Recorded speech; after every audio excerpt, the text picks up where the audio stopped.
Welcome to our third edition of Penn State Athletic Update, brought to you by Penn State Sports Night. I'm Kylie Barton alongside Chris Machado. Our beat reporters have been out covering Penn State athletic events across multiple sports and are here to give you all the updates you've been looking for. After a fantastic upset victory over the Texas A&M Aggies, the Nittany Lions fell short by a score of 71-66 to the Texas Longhorns in the second round of the March Madness tournament.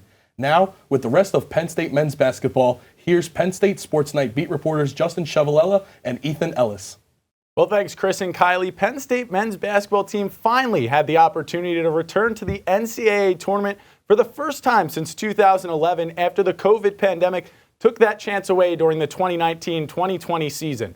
Playing for more than just themselves this season, the Nittany Lions made a run into the round of 32. Let's take a look at how it all went down. In its 10th NCAA tournament appearance in program history, Penn State earned the 10th seed in the Midwest region and met 7th seed Texas A&M. The Nittany Lions got out to a fast start in the round of 64, taking a 38-22 lead into halftime. The blue and white continued that hot start in large part due to Andrew Funk, who finished the game 8 for 11 from the field and 8 of 10 from three-point range. You know how much of a team basketball we played and our focus on sharing the ball. With a guy like Pickett, he commands a lot of attention, and the way that we were able to play off of him, and we know we've been kind of doing all year, really came to fruition tonight. While the team played off of him, Pickett still finished with 19 points, 8 assists, and 7 rebounds in the 76-59 victory over the Aggies.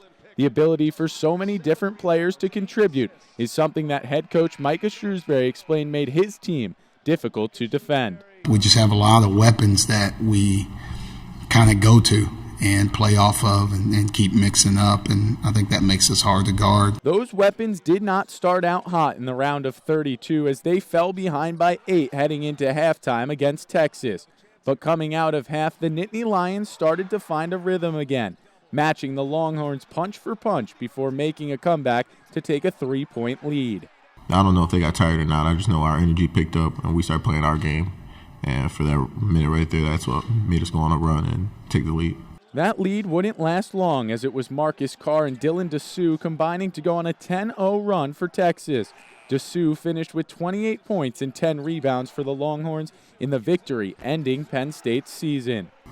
I want to practice again. I want to play again because this group is they deserve it.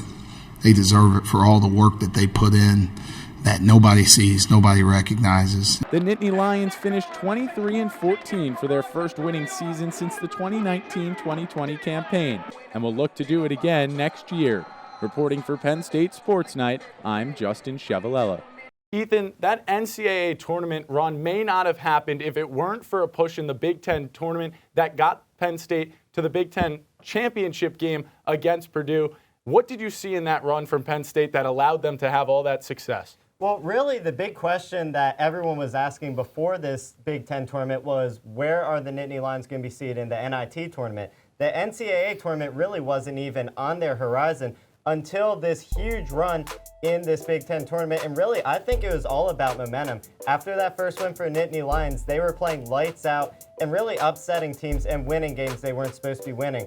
I think that basketball is a huge mental sport, and I really think that this is what played the biggest role in their run in the Big Ten tournament. Yeah, I'd have to agree with that mentality playing a role. Micah Shrewsbury, the head coach for Penn State, put up a Ted Lasso Believe sign in the locker room and was patting it nonstop, and he really got his guys to buy in. And, well, that Big Ten tournament that they had success in, it led to them getting a seed in the NCAA tournament. You had talked about it. There was a chance they weren't going to make it, especially after a run in the middle of the season where they didn't look too hot, but they ended their season hot. They went to the Big Ten championship game, and then they got into the NCAA tournament against Texas A&M.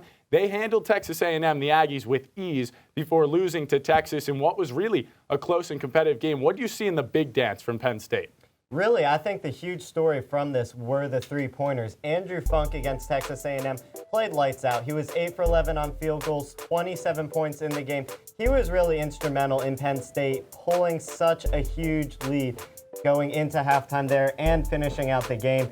And really, I don't think really anyone expected Penn State to win by that much against Texas A&M. And the other huge thing I saw in that was that Jalen Pickett was double-teamed the entire game, really showed how much Funk stepped up for this team. But against Texas, it just wasn't enough. The three-point shooting wasn't on target as it was with Texas A&M. They came out a little sloppy and ultimately weren't able to recover, but still a huge run for this program considering the season they had. Yeah, well, you talked about Jalen Pickett getting double-teamed for both the Big Ten tournament and the NCAA tournament. Pickett was getting double-teamed, and what do you have to do? Find other ways to help out his team, and he did just that. He, was giving those assists up to Funk. Seth Lundy had a big Big Ten tournament and NCAA tournament game, and you look at some of the other guys that stepped up in both of these runs for Penn State. Cam Winter, who hit 2 big game-winning shots down the stretch of the regular season, carried that momentum into the Big Ten tournament and the NCAA tournament. And then you look at 2 freshmen in Nittany Lions and Keba Jai, who both played really instrumental roles for Micah Shrewsbury's squad in both tournaments. And I think that allowed them, along with Pickett and Funk and those 3-pointers that also ended up hurting them in the end when they could not make them against Texas. But all around, it was a really successful season for Penn State compared to, the past seasons since that 2019-2020 season where they were unable to get to the tournament because of COVID. And you look at the season, there were ups, there were downs. It wasn't always successful. How would you summarize this season for Penn State, and what do they need to do going forward? I mean, overall, this was a huge season for the program. This was a huge morale boost for the program overall. This isn't really known as a program to even make the NCAA tournament or even get past the round of 64. But really, in the future, I think the biggest thing they can do right now is re-sign Micah Shrewsbury. He has an offer from Notre Dame right now, it sounds like. So it's really going to be instrumental for them to re-sign Micah Shrewsbury. He's built a winning culture here, and I think that he can continue that if he comes back. But also, you're going to need to replace Jalen Pickett. He's a senior this year. I don't see him using his COVID year of eligibility to come back. So I really think that someone's going to have to step up. And one of the big players that I'm seeing is Nolan Collery. He has really good handles on the court, and I think that he could be one of the top scorers for Penn State in the future. And also, you said it, Keba Jai, he's going to be huge for Penn State. He seems like he's going to be really good at getting the rebounds for this team in the future. But really, I think Micah Shrewsbury and the culture he's brought here, he's going to be key to coming back to Penn State. Well, I'd have to agree with that. Micah Shrewsbury, I came on here at a different time and talked about how great of a coach he was for Penn State, how he got his players to buy into that gritty, not pretty mentality, and they did just that in making these tournament runs, as well as I agree. Players are going to have to step up in the absence, but Micah Shrewsbury does have another top 30, the second straight one for Penn State, top 30 recruiting class coming to Happy Valley, and we'll have to see what type of impact they could play, maybe like Nolan Collery and Keba Jai did in their freshman campaigns for the Nittany Lions. But I 100% agree. Get Shrewsbury to come back here and get some replacements for Jalen Pickett among the other seniors and try to find a way to get Seth Lundy to stay here because he has the ability to go to the draft, but he also has another year that he could use, and he was fundamental to the success in both tournaments for Penn State. Penn State men's basketball made its fans believe again, and the Bryce Jordan Center was full of excitement. Some might even say it was booming. For now, it'll be an offseason full of recruits, transfers, and excitement surrounding the program. For Ethan Ellis, I'm Justin Ciavolella. Now back to the desk. Thanks, Justin. So, the Nittany Lions' historic run came to a halt by the Texas Longhorns in round 2 of the March Madness tournament, so now the Texas Longhorns get to face Xavier in the Sweet 16. Well, the game did look sloppy at first, and the Texas Longhorns found their footing first, so that's what led them to beat the Nittany Lions. I mean, though the season had its ups and downs, I have to congratulate the team. I thought they did a great job this season. To get into the NCAA tournament is definitely something to be proud of. Another congrats to Jalen Pickett. Had an amazing season, an amazing year for him. And though the season ended in a loss, to stay with the number 2 team and though, not be able to stick with it till the end is still, again, something to be proud of. Now we will take a look at Penn State men's hockey. After falling short against Ohio State in the Big Ten tournament, the men will look forward to the NCAA tournament, where they will be traveling to Allentown to face off against Michigan Tech. Beat reporter Anthony Desher is here to share the insights. Thanks, guys. Penn State is headed back to the NCAA tournament for the first time since 2018. The Nittany Lions will serve as the second seed of the Allentown Regional. Before we break that down, let's look at what went wrong against Ohio State. First, it was a very strong showing by Liam Soulier. Penn State's offense looked a step behind, and they really couldn't help Soulier in the slightest. They struggled to stay out of the box, and they gave Ohio State too many chances to succeed. and the power play didn't click, and Penn State would just fall short. But now, Penn State will have a chance to go on a run in the NCAA tournament. They have a first-round matchup against the Michigan Tech Huskies, an opponent they haven't seen in a while. Let's introduce Penn State's next matchup. The Huskies ended the season 24-10-4, finishing 10th in the pairwise. They play a very defensive style of game led by their Hobie Baker caliber goaltender, Blake Piatola. He's posted a 1.99 goals against average and a 923 save percentage, while also leading the NCAA in shutouts with 10. Their forwards are led by Kyle Kukkonen, who has scored 18 goals this season, more than anyone else on either team. The Huskies are 31st in the NCAA when it comes to goal scoring, but have the 4th best PK and the 4th best goals against average per game. Michigan Tech has only led in 80 goals this year, which is 7th best in the nation. With Michigan Tech being a strong defensive team with not much scoring, is it important to not take them lightly. If the Nittany Lions want to win, they have to score early and apply pressure to prevent Michigan Tech from gaining momentum. Just mentioned how good Piatola is, so let's take his eyes away and make his life miserable. He's only human, so he's going to make mistakes. And good playoff teams have good special teams. And if you get that on track, you'll see good results. Penn State was a perfect 10-0 this year against non-conference opponents. If they do all the things I just said the right way, they'll either have a matchup against Michigan or Colorado or Colgate. Finally, take advantage of the home ice. There will be tons of Penn State fans in Allentown, and it should be a great matchup. Now, back to you, Chris and Kylie. Thanks, Anthony. The Penn State men's hockey had a strong start to the season, but struggled kind of making their way towards the end. I'm very excited, actually, to see their game against Michigan Tech and see the outcome. Yeah, and you mentioned them struggling towards the end. Their last home series of the entire season to the Wisconsin Badgers. They gave the Wisconsin Badgers their first road victory of the Big Ten all season long, which ended up them losing home ice advantage for the first round of the Big Ten tournament at Pagula Ice Arena. But now the Nittany Lions are looking to put that all behind them and face Michigan Tech at the Allentown at the PPL Center. Now, the Penn State women's hockey team won the CHA championship for the first time in program history against the Mercyhurst Lakers, and they made their first NCAA tournament appearance. With the rest of Penn State women's hockey, here's beat reporters Josh Bartosik and Cailey Thalman. Thanks, Chris. What a magical season it was for the Penn State women's hockey team as they beat Mercyhurst in their first ever CHA championship off an overtime winner by Julie Goff, which took them to the NCAA tournament for the first time as well. And unfortunately, they lost a heartbreaker to Quinnipiac in that game.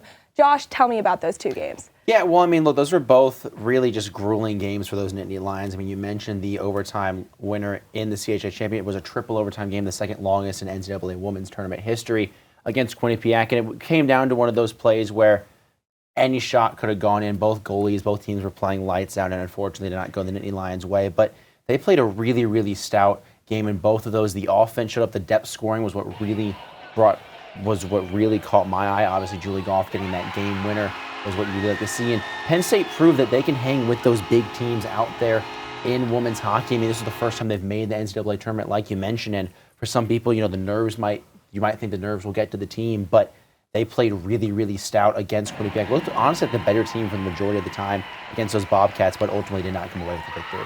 You mentioned it, Josh. That's absolutely correct. They did play a very close game against Quinnipiac and had an amazing chance to win that game, sending them to the second round of the NCAA tournament. Unfortunately, they lost in heartbreaking fashion, but it does prove that they are a very competitive force in the NCAA. And, of course, with that comes very competitive players, one of which being freshman forward Tessa Janicki, who was just named National Rookie of the Year. And there's also head coach Jeff Kampersal, who was in the running for National Head Coach of the Year after winning CHA Coach of the Year earlier.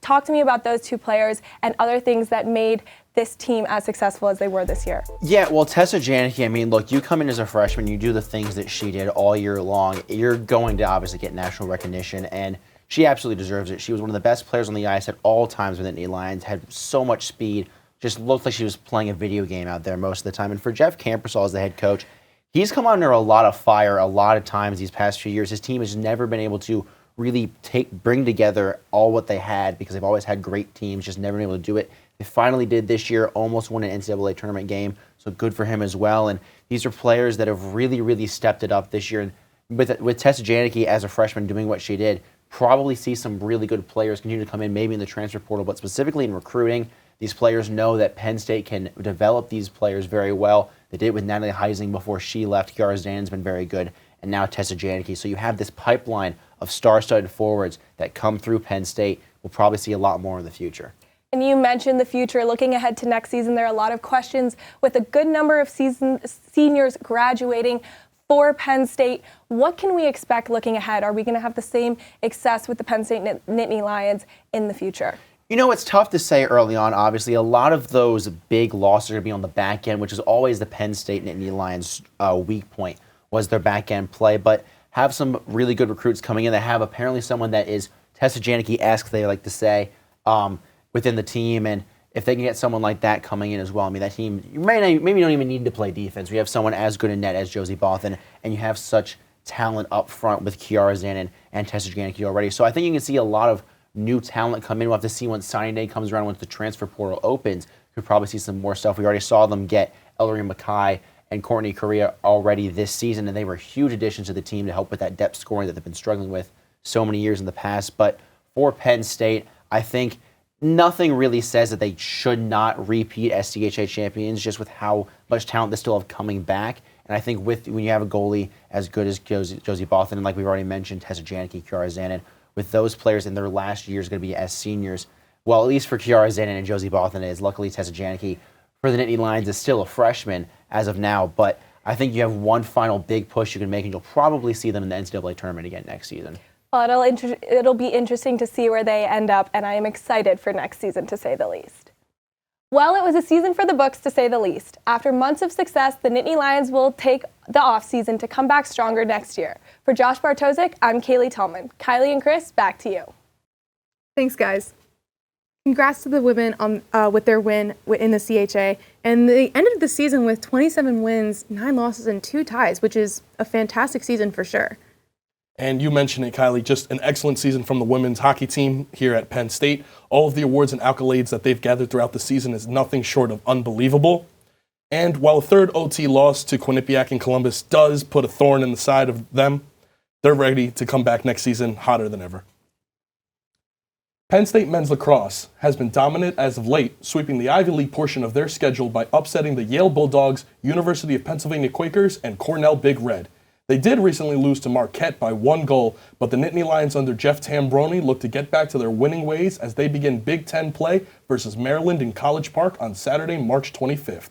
With more on Penn State men's lacrosse, here's Penn State Sports Night beat reporters Tim Rogers, Anna Licastro, Adrianna Gallucci, and Nolan Collery. After a disappointing 2022 season plagued by injury, in which they finished with an overall record of 3-11, Penn State men's lacrosse is making a comeback. After winning their season opener against Lafayette 21-11, they've been pretty successful, collecting a 4-game winning streak before suffering an unexpected loss to Marquette on Saturday. Currently leading the team in points are TJ Malone along with Jack and Matt Trainer. Let's take a look at the impact they've had so far. After missing his entire senior season due to injury, TJ Malone is back to leading this team to victory. Now a graduate student, Malone has wasted no time climbing to the top of the stats charts, collecting 17 goals and 14 assists so far.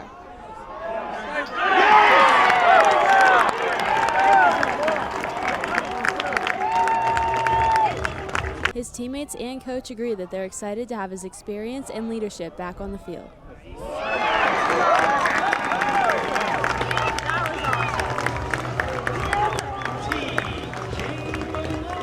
Also returning from injury is graduate student Jack Trainer. Named preseason player to watch multiple times, Trainer lives up to his title, creating and finishing dangerous opportunities in the offensive zone.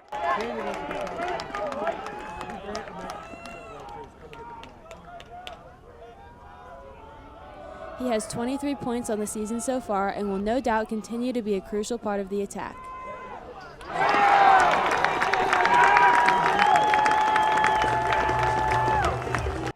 In addition to Jack, another Trainer brother has climbed his way to the top.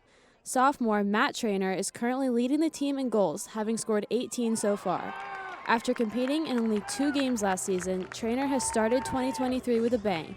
In the season opener against Lafayette, he totaled a career-high 5 goals, and he did not slow down. With his older brother Jack leaving the team soon, Penn State can breathe a sigh of relief knowing that the Trainer legacy will carry on.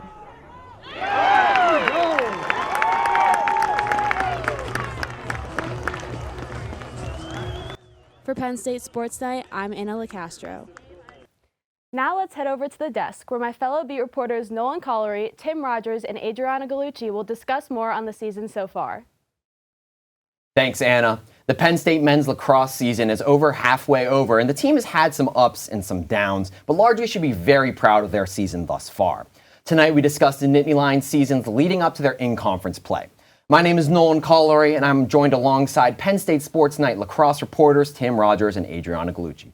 So let's start with the good. Penn State got off to a really hot 5-1 start with 3 straight wins in the Ivy League. Now, players have stepped up in the beginning of the season, but I want to stand out from each of you. Tim, let's start it off. Yeah, I mean, the first thing that comes to mind is that three-headed monster of attack, but I like fun, Nolan. You know that. I like to have some fun, and I like to change things up, and I got to go with Matt Trainer because he kind of came out of nowhere. I mean, nobody really expected him to have the impact that he's having right now because of his brother, in Jack Trainer, who, has been a keystone attackman for that Penn State attack force. Obviously, last season going out with injury as well as TJ Malone, which I know you'll touch on in a bit.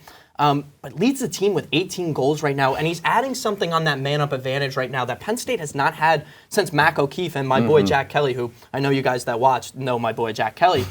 Since those guys have left, they have not had that goal-scoring threat on the midfield. Now you're creating versatility within your offense. It's really hard for a lot of defenses, and the Ivy League kind of has helped that a little bit so far. Well, thank you for the spoiler alert, Tim. But yes, I'm going to be talking about TJ Malone, who was out for his entire senior season last year with an injury, which is a really hard thing to do for a player to come back after missing an entire season, coming back as a graduate student now. But he's really put this Penn State team up on his shoulders. He's leading the team in points right now with 31. He's had 2 hat tricks so far this season. And even though the Penn State Marquette game wasn't the greatest in Penn State's favor, which we will touch on in a little bit, he had a season high best of 5 points in that game. So as a kid who came back from his senior season and has stepped on the field, he's been a leader on and off the field. And I'm really excited to see what he's going to do for the rest of the season. 100%. This offense has been so much fun to watch all year, and they will continue to be. And in the theme of spoiling the point, Marquette. Neutral site game, and Penn State just could not pull away. Now, I want to hear what you guys have to say, starting with you, Adrianna. What allowed David to beat Goliath in this one? Well, the Marquette loss wasn't the worst thing in the entire world. Not like a blowout or a shutout, but it was a 1-point differential, the game going 12-11 in Marquette's favor. But it was more of Penn State just not really capitalizing, you could say. In that second half, Penn State gained a lot of momentum. The Trainer brothers, Matt Costin, opening up the scoring late in that second half. But if Penn State was given maybe a minute, 2 more minutes of play, maybe they could have tied the game, maybe make something happen. But it was just not taking the opportunities that were in front of them. Yeah, I mean, you hear the phrase all the time where Penn State beat themselves. Yeah. This one was, Penn State is known to be able to recruit some of these top-tier athletes. And they clearly did have the better athletes, but they just really did not play their game, did not play their style, and it really hurt them. 2 things that really stood out for me was 11 turnovers by them, something they have not done all season. And this is how they've been able to upset teams like Cornell and Penn and play their style is because they play with possession. They take their time. They make sure that they're keen on their chances, and they make the other team punish. Yeah. They were not able to do that because they were giving up the ball so early. The other thing, and it's the face-off dot yet again. I feel like every time, people mention this Penn State men's lacrosse team, again, they keep getting beat at the face-off dot. I'm talking all the way back to the Grant Ament days when they played Yale. They just couldn't win in the face-off to give possession to these star athletes. And in the second quarter, they lost the face-offs. Marquette won 12 of them. Penn State won 4. That's unacceptable. And at that point, you're already trying to dig yourself out of a hole that you made by yourself. So I do think it's okay that this happened because this is going to really light a fire under them, and they're going to go into College Park ready and prepared to take on Maryland. Absolutely. I really do think in lacrosse, it's the special teams that win. Your face-off, winning the turnover battle, clearing the ball. That's what really separates the good from the great. Now, Penn State has Big Ten play left. Big Ten is not a fun place to play lacrosse if you want easy wins. Who has to step up? Tim, we'll start with you. We need someone to take over and to lead the back half of this season in the Big Ten play. Who do you think is going to do it? Well, we've already mentioned the offense, and the offense has been really good. But it would be really poor of us not to mention how strong this defense has been for Penn State as well. And 2 players that have stood out to me has been Sam Sweeney and Pup Buono. These two have been absolutely incredible, lights out, shutting down players all season long, especially in that Cornell game. Cornell only got 6 goals that game. 6 goals, and they are currently in the top 5 in the power rankings right now. You know, 25 in total, 25 ground balls between the two of them, and they've really been able to change the game. Now, like you mentioned, you're going into Big Ten play. This is no joke. You really don't have an easy game left, if there even ever was one. Yeah.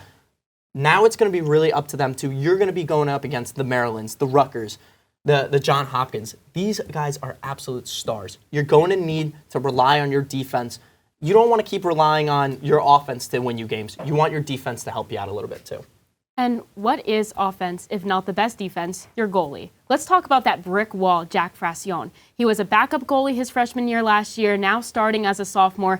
He's ranked 4th in the Big Ten for save percentage. He has been huge for Penn State so far, probably their most impactful player. He throws himself in front of shots. He's not afraid to get physical in front of the net. And the big thing when you mentioned clearing, Jack Fracione making a save, trying to figure out who's open, getting that ball downfield like that, trying to make something happen back in Penn State's offensive zone. Fracione has been huge so far for Penn State, and going into games like Maryland, Rutgers, Johns Hopkins, all those teams that you mentioned, Fracione has to be there. I couldn't agree more. I think defense is going to be the decision maker in all of the matches we have left. Number 10, Penn State will travel to Maryland this Saturday to face their biggest test of the season in second-ranked Terrapins. Stay on the lookout for coverage of that matchup here on Penn State Sports Night. For Tim Rogers, Adrianna Gallucci, and Anna Licastro, I'm Nolan Collery, wishing you a wonderful evening. Thanks, everyone. Now, the Penn State men's lacrosse team is currently 5-2 and ranked 10th in the nation. If they can go down to College Park to face the number 2 Terrapins on Saturday and upset them, they'll show the rest of the Big Ten that they're here to play.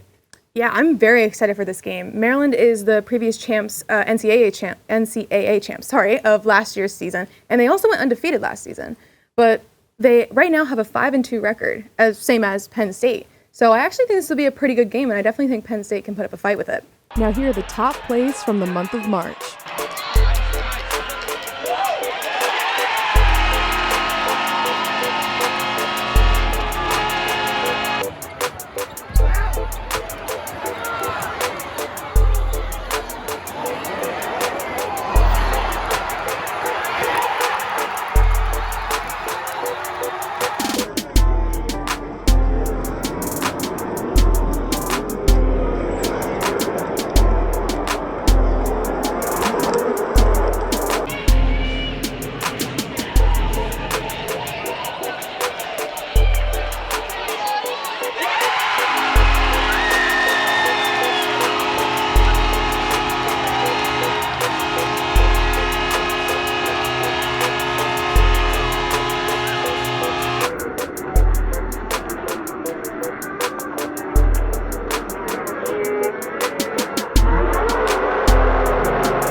Crazy plays.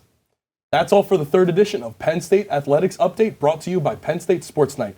Tell us what Penn State sport you're most excited to watch down in the comments. For all of our beat reporters and our entire crew, joined alongside Kylie Barton, I'm Chris Machado. Thank you for tuning in to Penn State Sports Night, and have a great night.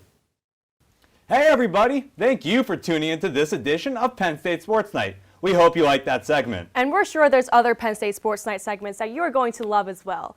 Be sure to subscribe to our YouTube channel for more content. And check us out on social media for updates and behind-the-scenes clips and pics. Follow us on Twitter at PSSNTV and on Instagram at PSU Sports Night to keep up with all the action. For all of us here at the Belisari Media Center, we are Penn State Sports Night.